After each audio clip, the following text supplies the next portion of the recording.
Olha aí, pessoal, a prévia da inflação para o mês de maio subiu e está um valor bastante considerável, pior do que as expectativas de forma geral, e já é o pior cenário desde fevereiro desse ano, que teve um índice bastante desagradável. Estamos falando aqui do IPCA 15, que mede até a metade desse mês apenas, não é o mês de maio consolidado, mas isso já dá uma boa indicação de como vão ser as coisas quando terminarmos esse mês aqui, qual vai ser o resultado da taxa de inflação medida pelo IBGE e também vai nos dar algumas indicações a respeito dos meses que virão na sequência, como que vai ser o comportamento da economia de forma geral e principalmente a questão da taxa de juros que está chamando a atenção de todo mundo.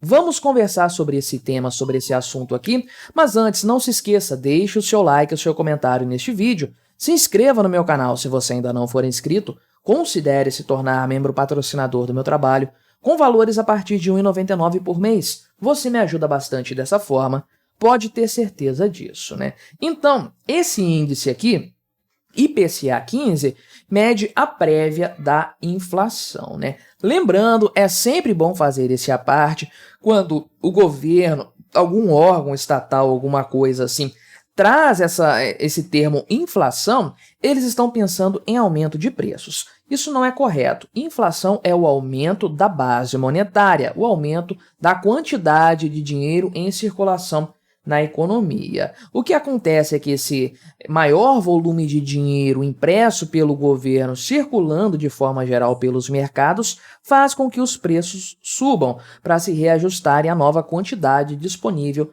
de moeda. Então é por isso que nós vemos esse reflexo de uma inflação que já aconteceu nos preços. E é aí nesse termômetro dos preços que o governo costuma tirar os dados que ele chama de inflação, o tal do IPCA, que é o Índice Nacional de Preços ao Consumidor Amplo.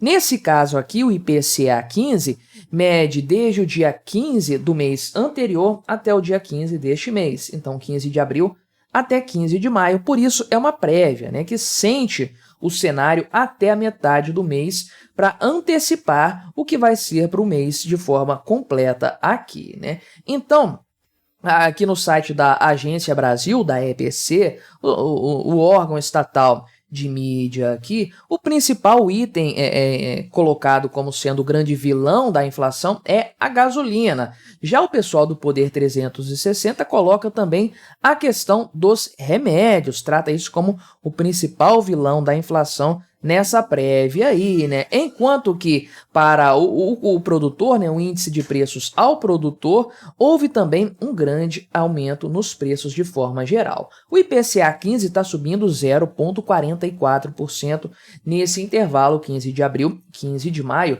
que é o maior aumento desde fevereiro, quando isso subiu 0,78%. Spoiler! Naquela época lá, o consolidado de fevereiro ficou ainda pior, né? Então, olha, a prévia não chegou nem aos pés do consolidado daquele mês. Espero que agora em maio seja diferente, porque 0,44% realmente não é um valor desprezível. Fazendo aquilo que eu gosto de fazer sempre, que é extrapolar um mês para o ano todo, esse patamar colocaria a inflação do ano acima de 5%, sem dúvidas, ou seja, violaria a meta da inflação, porque hoje a meta estabelecida pelo Banco Central é de 3%, com uma margem de tolerância, um teto de até 1,5%, chegando a 4,5%, né? Então, se tivermos algo aí acima de 5%, o teto da meta terá sido estourado e muito. Um cenário, um resultado bastante preocupante, sem dúvidas, né? O pessoal aqui do site da EBC faz questão de falar que isso aqui interrompe a sequência de 2 meses de queda do IPCA 15, né? Muito cuidado com esse tipo de informação, com esse tipo de dado aqui, esse tipo de afirmação, porque dizer que o IPCA caiu não significa dizer que a inflação caiu, não significa dizer que os preços caíram, porque na verdade o aumento foi menor, mas ainda é um aumento, ainda é um crescimento. Não teve deflação, que seria um cenário diferente em que os preços caíram. Os preços aumentaram também, tanto lá no mês de março quanto no mês de abril, nas prévias, né? Só que aumentaram num ritmo menor do que esse aqui. E eu expliquei lá naquela época, principalmente em relação ao mês de março, que a tendência seria que o índice caísse mesmo, porque fevereiro foi muito alto, foi 0,8, alguma coisa nesse sentido. Então, a tendência geralmente, lembrando que estamos falando de juros sobre juros, é aumento em cima do aumento que já teve antes. Então, a tendência logo depois de você ter uma taxa de inflação muito alta é você ter uma taxa menor depois. O preço ainda subindo, só que num ritmo menor, porque senão é ladeira abaixo. Se o ritmo só faz aumentar, é porque já se perdeu totalmente o controle da economia, né? Então, era natural que o mês de março tivesse uma redução, só que o mês de abril já foi um pouco mais incômodo e agora maio realmente reverte esse cenário por completo, trazendo um aumento que é preocupante. Sem dúvidas, isso aí ele é um aumento preocupante porque ele representa mais do que o dobro do índice do mês de abril. Então, olha o quão pior foi esse cenário agora, que foi puxado pela questão da gasolina, né, que subiu aqui 1,9% nesse período, 15 de abril a 15 de maio, e a gasolina sozinha respondeu por 0,09 ponto percentual desse total aqui do 0,44, né? Ou seja, representou uma parte considerável desse aumento aqui. E outro spoiler para você, a gasolina ainda está muito represada, a Petrobras está segurando com força esse preço, liberou um pouquinho ali só, mas ainda assim não fez nem cócegas do total que está represado, ou seja, isso aqui pode piorar e muito ainda de forma geral, né? Contudo, o acumulado dos 12 meses do índice IPCA 15 deu uma leve reduzida em relação aos 12 meses imediatamente anteriores, né? Então, o índice agora está em 3,70%, estava no período encerrado em 15 de abril, em 3,77%, ou seja, houve uma reversão aqui razoável desse índice, né? Mas isso aqui acontece porque alguns meses com uma inflação muito alta no começo de 2023 estão saindo dessa conta aos poucos, né? E nós tivemos uma deflação em meados do ano passado, o que contribui para esse índice ser mais baixo. Só que à medida que a gente vai chegando aí em junho e julho, que foi quando nós tivemos esse evento aí da deflação, esses meses que estão puxando o índice para baixo vão sair. Isso aqui vai subir de forma considerável. Hoje, está dentro da meta da inflação, ainda da margem de tolerância. Está acima do centro de 3%, mas 3,70%.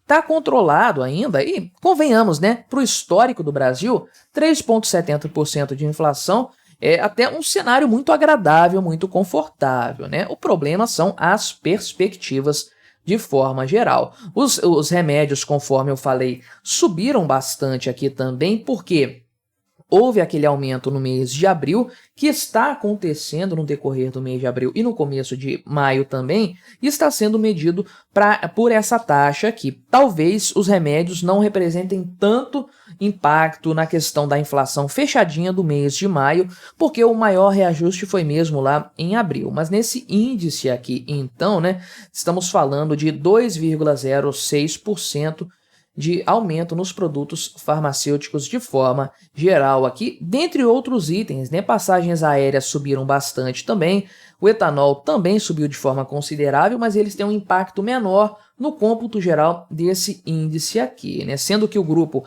alimentação e bebidas subiu também, né? Como sempre tem subido mês após mês, isso aqui é algo terrível, com destaque para a cebola, né, que subiu 16%, estava um preço realmente, está ainda, né, um preço bastante agressivo, eu diria. E de forma geral, para setores industriais, para a área da indústria, né, houve um crescimento aqui dos preços, né, de 0,74%, né, em relação ao mês de março, o terceiro mês consecutivo com resultado positivo para esse IPP, Índice de Preços ao Produtor, representando um aumento específico para esse setor, o que também não é uma notícia boa e mostra que estamos vendo um fenômeno generalizado do aumento de preços na economia. E volto a dizer, esse aumento de preços é uma resposta do mercado à verdadeira inflação, que é o aumento da base monetária, que já aconteceu. Aconteceu quando? Quando o governo se endividou em R$ 1 trilhão a mais do que havia se endividado antes, sem uma pandemia, sem estar envolvido numa guerra, sem uma crise econômica, dentro da sua normalidade, que é uma coisa impressionante. Um déficit, um crescimento da dívida igual à da pandemia do Covid-19, sem ter uma pandemia, uma coisa impressionante. E esse dinheiro todo que é emprestado para o governo não tem como ele vir do mercado financeiro, não tem como ser emprestado por agentes individuais, agentes específicos, porque não tem esse dinheiro parado para ser emprestado para o governo.